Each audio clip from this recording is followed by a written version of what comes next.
Good morning, this is Dave again. Today we're going to show you a little bit about the steering detail and the steering knuckles and how they go together. So let's get to it. This is our steering knuckle. It's two pieces, two separate pieces that are machined and then jigged and then welded together.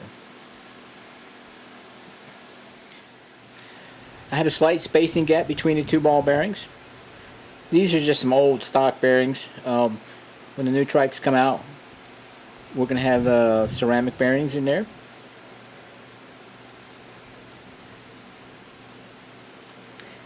Goes in there. I made everything sort of modular and replaceable, so in case something fails, we can just replace the unit, the bad part or so. Slides in there, and then there's two retaining screws. The two screws up here will lock this bearing sleeve down so that it minimizes the deflection.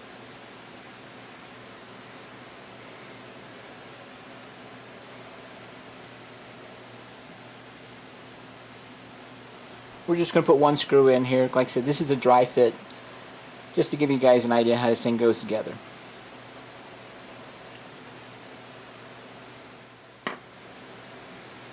Now this tube is made out of 2024 aluminum.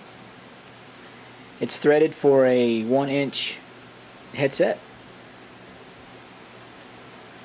Has multiple bosses on the end to support the steering knuckle. And there's the insertion hole where we insert an 8mm bolt to hold it all together.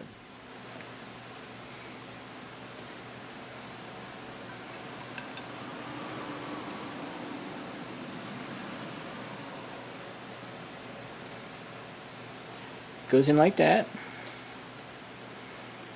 and then our 8mm bolt would lock everything together. Alright.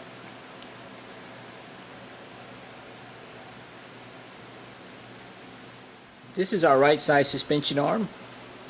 It's made out of a 6061 alloy, 1.5-inch diameter tubing. Same, this is 1.5-inch diameter tubing, and then it's machined and bored to fit the headset race. On the other end is our suspension pivot material. This is one of the first prototype designs with the large holes. Our suspension pivot, this is all machined, professionally machined and then welded together.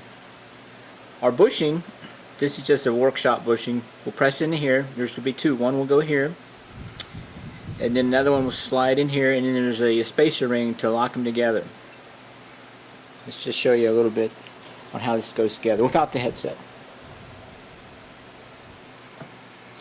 This is my welding jig I machined up. This gap here is designed to mimic the headset height.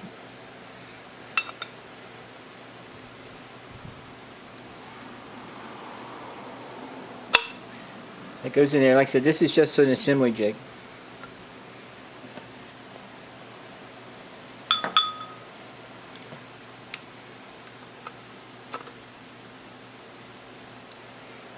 And everything's a little bit greased, so that it's a little bit dirty looking, but it's greased so it comes apart. So that's that mimics the assembly with the headset. This tang right here is for our steering. This is our pivot shaft to lock everything together. This right here is made out of 70-75 aluminum. It goes in like this. The center hole is the bolt that will lock this in once it gets pressed into the frame. It's actually a not a machine press, but it's just sort of like a light press.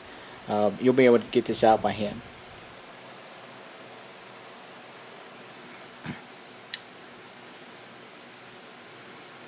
Goes in like this, and then this center screw will lock everything together once we put the U-joint in. This is a store-bought U-joint. This is from McMaster.com. It's been turned and bored to fit our application. We'll slide in here. This is our brake cable guide. This is store-bought from one of the Recumbent bike shops. This is actually powder-coated black. The stock version comes out like a anodized black, sort of a dull anodized black. This is powder-coated. Slides over here. Clamps on. See, this is how. See, it's not tightened down, but basically it'll work like this. Like I said, this is a dry fit video, sort of show you how everything goes together. It's not a final assembly video. This is our Y handle. This is our adjustment slot. If you watch the walk around, you'll see that the adjustment slot has a slight adjustment, so once you get in, you can actually fit it up and down to help you get a custom fit. Slots for the shifter cables.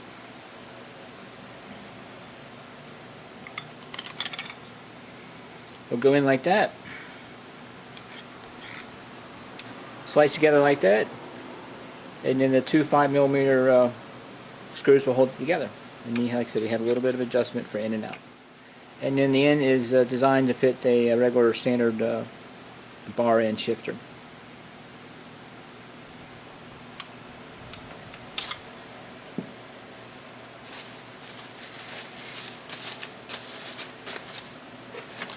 Alright, let's go over to the jig and show you some more there. This used to be the performance enhancement drug of the 1970s cyclists.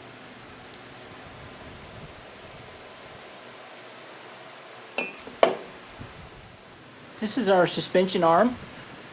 This is our test unit for the suspension ride height. This is machined to approximate a loaded trike, so our caster is set when we weld.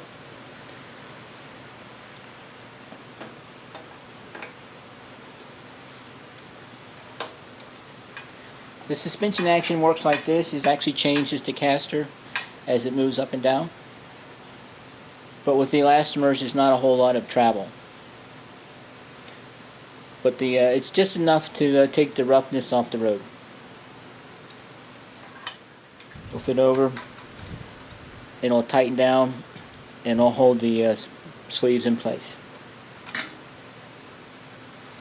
But for jigging, we just put this in here and we tighten it down.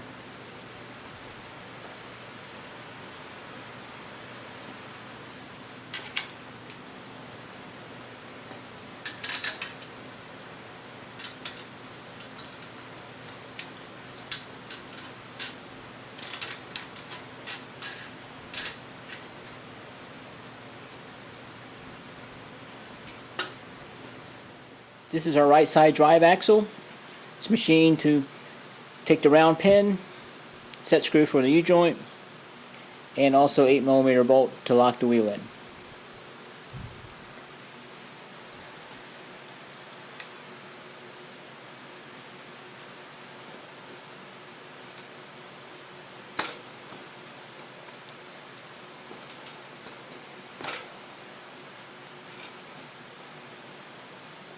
These are 5,000 thick stainless steel shims. There's 2 of them. Slide there.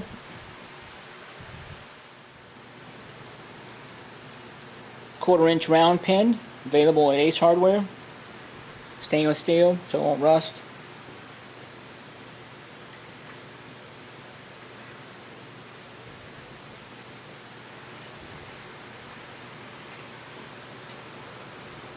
This is our wheel. This is Bitech hub, and this is a machined hub adapter. Inside's turned for the shaft and also for the key, and then it will capture the brake rotor. The brake rotor will be in between this and the hub.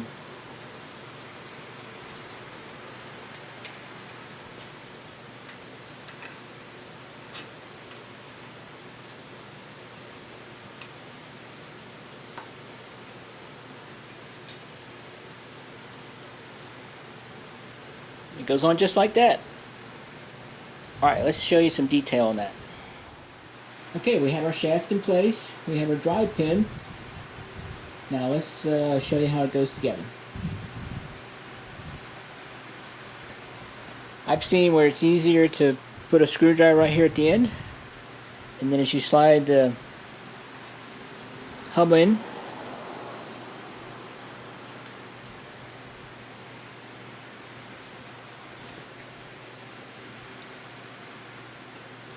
you line up the key on the hub adapter. Just hold this here, goes in, and you lock it in. This is machined, designed to fit this Bitech hub.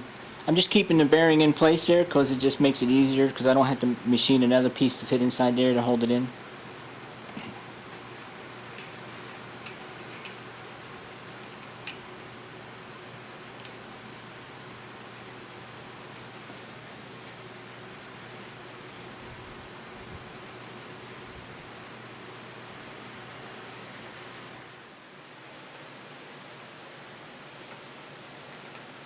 Just presses in there.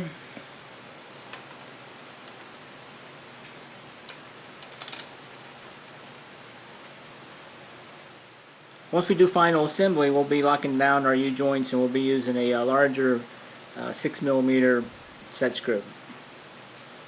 Instead of going with two smaller set screws, we're going to go with one larger set screw, and these are available at Ace Hardware as well.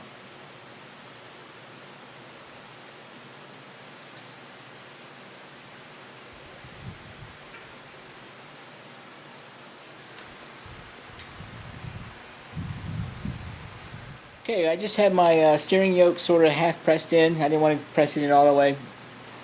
Once the frames are painted and for final assembly, we'll insert that all the way, and then I'll lock it in with the screw. Our steering handle will turn here, we'll tighten it down, and then this will be our steering with the steering handle and the yoke. Let me just tighten this down for a second.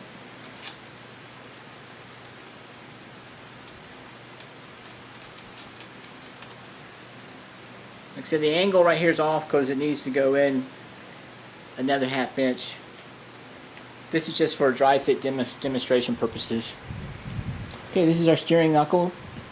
The other end, this is just a temporary bolt. We'll have a shallot head on the bottom side so that when you do pivot hard, the bolt will clear the suspension arm. But this is a pretty extreme an angle, and it's likely to be rubbing into your leg before you go this far anyway.